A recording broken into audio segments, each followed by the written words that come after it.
Yes. Great. So I am here to talk with you today about the future of innovation in nursing, as has been thoroughly established. Great. I'm Marion. Closer to the mic. Is the mic on? It's on. Yeah. Okay. It's on. I'm Marion Leary. I'm the Director of Innovation at the University of Pennsylvania here in Philadelphia. And I'm also a founding member, as was just mentioned, of SUNCIAL.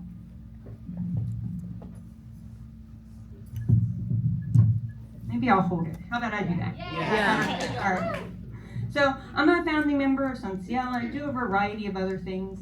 I do have one relevant disclosure. I did use ChatGPT for some of the slides in this talk, as everybody else has done all weekend.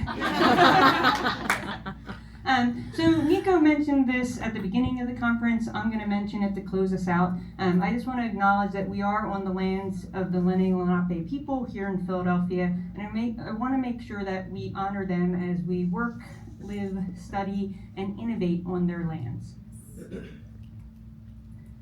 All right, so as was mentioned, the purpose of my talk is to describe the future of innovation in nursing and what that looks like.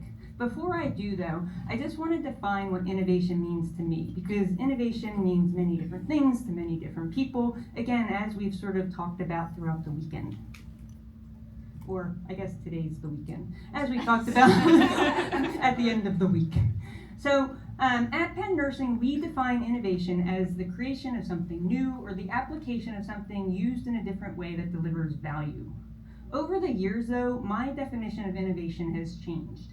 I care less about the end product and more about the human-centered process used to create a solution. Ultimately, it's about the innovation mindset to accurately understand a problem and co-create a solution.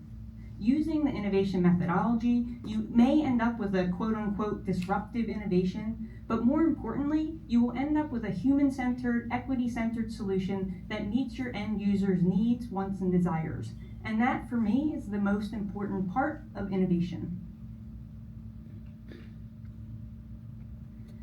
So, when I was asked by SUNCIAL to talk about the future of innovation in nursing, my first response was, I have no idea. I'm a pure innovation methodologist. As described, I am solution agnostic, and most people, when they hear the word future of innovation, they immediately are looking towards a solution. So, of course, I did what all the cool kids did, and I asked ChatGPT. What I found was not surprising, but it was a little bit discouraging. And that's because the first 5 bullet points up here have been described as the future of innovation for literally years now, since I started in my role at Penn Nursing, and even before that, when I was doing resuscitation science research and innovation work. But what intrigued me most from this list was the focus on leadership. And that should really resonate with all of you, because that is the foundation of SUNCIAL, the Society of Nurse Scientists, Innovators, Entrepreneurs, and Leaders. Nurse leaders are instrumental in driving innovation within their institutions and within our practice. Innovation cannot happen without a strong foundation of nursing leadership. So that's when it hit me. The future of nursing innovation, it's all of you. Just like Sheila Hess said in her opening keynote, all of you in this room here today, the community that's been built, and the nurses who are innovating around the world, you all are the future of innovation in nursing. No pressure. But as ChatGPT told us, it is that leadership component that is the future of innovation in nursing. But, what if you're not in a position of leadership? Well, if you're not, as our brilliant student nurses mentioned yesterday, and as the American Nursing Association has stated, the nurse leader is defined by your actions and not by a position of authority. And I really love this definition because it highlights that anyone can be a leader and that you don't need a title or permission to lead. And I really couldn't agree more with that sentiment. As nurses and innovators, you all know this firsthand. You lead through your actions every day. But then, what makes someone an innovative nurse leader? Well, I think what differentiates leaders with an innovative mindset from those that don't have an innovative mindset is the ability to be brave, and here's why. Recently, I read the book How We Learn to Be Brave by Bishop Mariann Edgar Budde. This book spoke to me in a way that no book has spoke to me in a really long time, maybe even ever, so much so that I sent it to multiple friends and colleagues.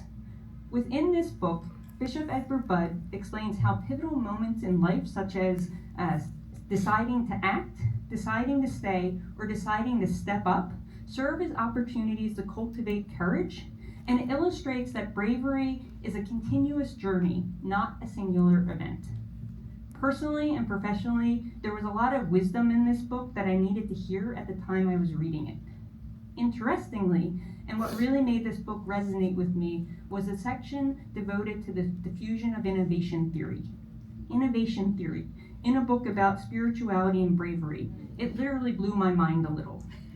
And it blew my mind because I had just spent 5 long, hard years working on my dissertation based on this theory, which I'm telling you still gives me PTSD. For those who don't know, the diffusion of innovation theory describes how quickly people come to accept and diffuse new ideas and why. The theory is based on a normal bell curve and lays out the different adopter categories that I'm sure you've all seen: innovator, early adopter, early majority, late majority, and laggard. Based on the normal bell curve, each category has a percentage of people who are normally found in that category and the associated characteristics that go with each of those individuals. Bishop Edgar Budde used the diffusion of innovation theory as a way to quantify bravery and leadership. For my dissertation, I used the diffusion of innovation theory to quantify the innovativeness of nurses engaging in innovative behaviors, which I'm going to talk about in the next slide. Right now, though, you can see from this figure, which I pulled from my dissertation, the different characteristics that go into each of the adopter categories. I want you to focus on the innovators and early adopters. So the innovators, which are all of you in this room, that makes up 2.5% of the population. These are your social influencers. These are the folks who have technical knowledge and ability to cope with ambiguity, accept failure. Again, all of you in this room who are creating new ideas and solutions, who see the world just that little bit differently than everyone else. Then there are your early adopters, which are 13.5% of the population. And these are folks who are respected by their peers, share reliable information about new innovations with the majority. At the end, you have your skeptics, the late majority and the laggards. These are folks who are resistant to new ideas. The early adopters is really where I want you to focus, though. These are the people we need in these innovative nurse leadership roles. These are the folks supporting and believing in the innovators and helping to push their new ideas forward. So as part of my dissertation, I surveyed nurses who were engaging in innovative behaviors such as hackathons, design thinking workshops, and conferences just like this one. I matched their innovativeness scores with the diffusion innovation theory adopter categories and compared our population of nurses with the diffusion of innovation theory general population, that bell curve I showed earlier. In this figure, the diffusion of innovation theory population is in is in blue, and our population of nurses is in orange. As you can see, the innovators and the early majority adopter categories matched very closely with the diffusion of innovation theory percentages. But there was a big difference with the early adopters. Just a note, we had almost no laggards and no late majority in our population, which is why those orange columns are empty. There was a study-specific reason for this, but I'm not going to go into that here. Because believe me, I could talk all day about my dissertation. The fact that there were more nurses engaging in innovative behaviors in the early adopter category was a really interesting finding, because we don't need every nurse to be an innovator. What we need is nurse leaders who are not only bought into the innovation methodology, but are also supporting nurses who are innovating, and those nurse leaders who are brave enough to then push those new ideas forward.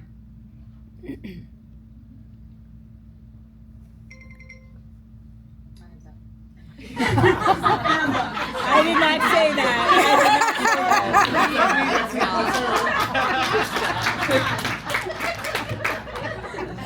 So what does this all mean for the future of innovation in nursing? Well, it means that we need innovative, brave nurse leaders who can build a culture of innovation at their institutions and within their organizations that they lead. Nurses who encourage curiosity and who are helping nurses learn about the innovation space, who empower and advocate for nurse-led innovation, and who create that safe space for this type of experimentation and collaboration, with time away from the bedside, with mentorship, with resources, with funding. This all seems pretty straightforward, but as many of you know, this is not always the case. But here's why having a strong foundation of innovation nursing leaders is so important. For aim 2 of my dissertation, I quantified the individual and organizational characteristics that support nurses engaging in innovative behaviors. We found that respondents who had exposure to, attendance at, and offerings of innovative activities had higher innovativeness scores. In addition, we found that nurses who had increased opportunities to be creative and to be innovative and who felt supported by their nurse leaders and their institutions were also more willing to innovate. We determined that the factors that make a nurse more or less innovative has not just to do with the individual themselves, but also, and maybe more importantly, that culture of innovation at their organization and from their nursing leadership.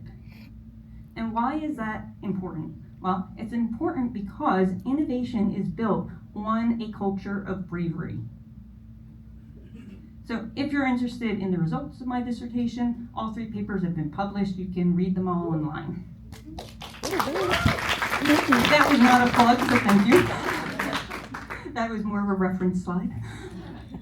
So what are we doing to rectify this? Well, at Penn Nursing, we're focused on helping nurse leaders build that culture of innovation through a variety of programs, but most especially through the Nurse Innovation Fellowship Program supported by Johnson & Johnson and powered by Penn Nursing and the Wharton School.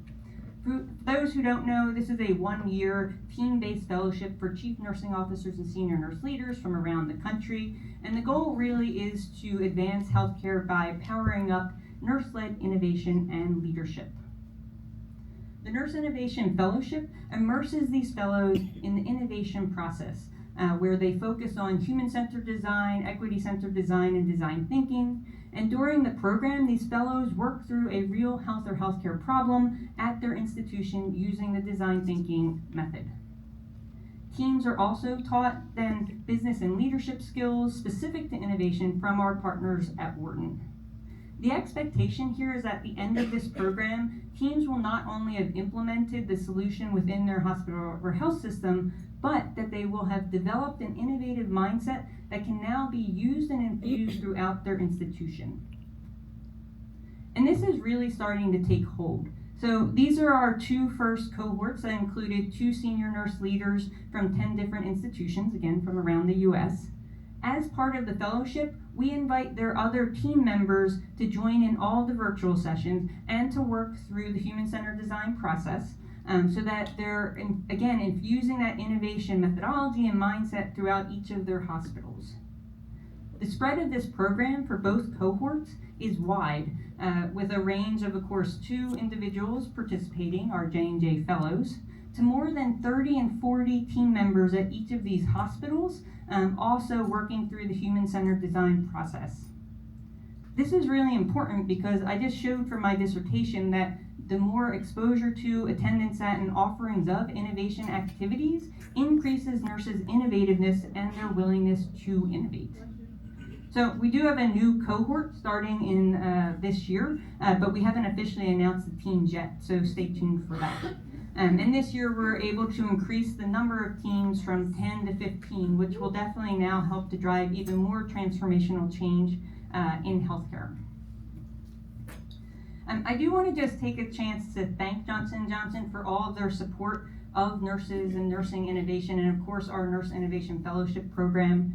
as well as our nurse leaders who participate. I learn just as much from them as they will ever learn from me, and it really is a privilege to watch their innovative mindset grow over the course of this one-year program, and then to see the spread of the innovation methodology through these hospitals, health systems, and the profession. Okay, so if the future of innovation in nursing is all of you, and you all are nurse leaders because of your actions and how you inspire and influence others, then what is that intersection of innovation and leadership? Bravery. It all comes back to bravery, learning how to be brave. Just like innovation, bravery is a skill that can be honed through repeated efforts. The more chances we take to be brave, the more adept we will be at it. You all know this. It's what you do every day. Those transformational shifts in healthcare start with nurses being brave. The small acts of bravery and innovation that push you forward, that lead to bigger changes. And more importantly, bravery, innovation, and leadership requires moral courage, speaking up and supporting change even when it's uncomfortable. And we all know it will be uncomfortable. So, with all that in mind, I want to leave you with some calls to action. First and foremost, be brave. Innovating and leading are not always easy. They can oftentimes feel isolating and overwhelming, but you are not alone. Just look around this room. Step up when called upon. Be the one who leans in and does the right thing when it matters most. The health of our patients, communities, and the profession needs you. Be okay with failure. Failure is a part of innovating, it's a part of the process, and it's also a part of authentic leadership. Being a leader means acknowledging failures, and then learning from them and being brave enough to move forward. And finally, as the diffusion of innovation theory shows us, there will always be those laggards who are resistant to change and new things, but move forward anyway. You have a community right here willing and able to support you on this journey. So, in closing, next year will be 10 years since I joined the first Nurse Hackathon put on by my very good friend and colleague Rebecca Love at Northeastern University. That picture over there with the pink box around it is from that first hackathon. It was there where I met many of my good friends and colleagues, Hiem Nadell and others who I really now call partners and friends. The community of nurse scientists, innovators, entrepreneurs, and leaders that has grown over those years is like nothing I could have ever imagined for myself personally or for the profession. I don't think it's an overstatement to say that that event and this community has changed my life profoundly. I'm eternally grateful for all the friends I've made and the colleagues that I get to do this incredible work with on the daily.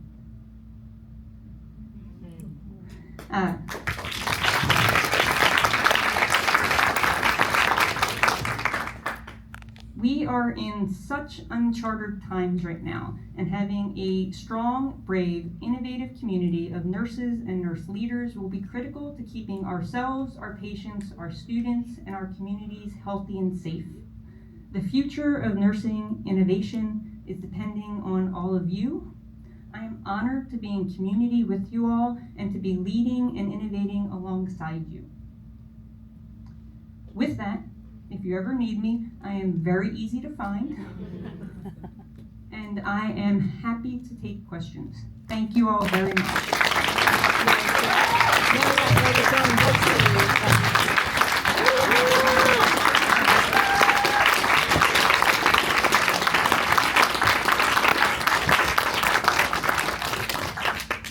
Questions? Let me pull ChatGPT out. I said, now I got another book to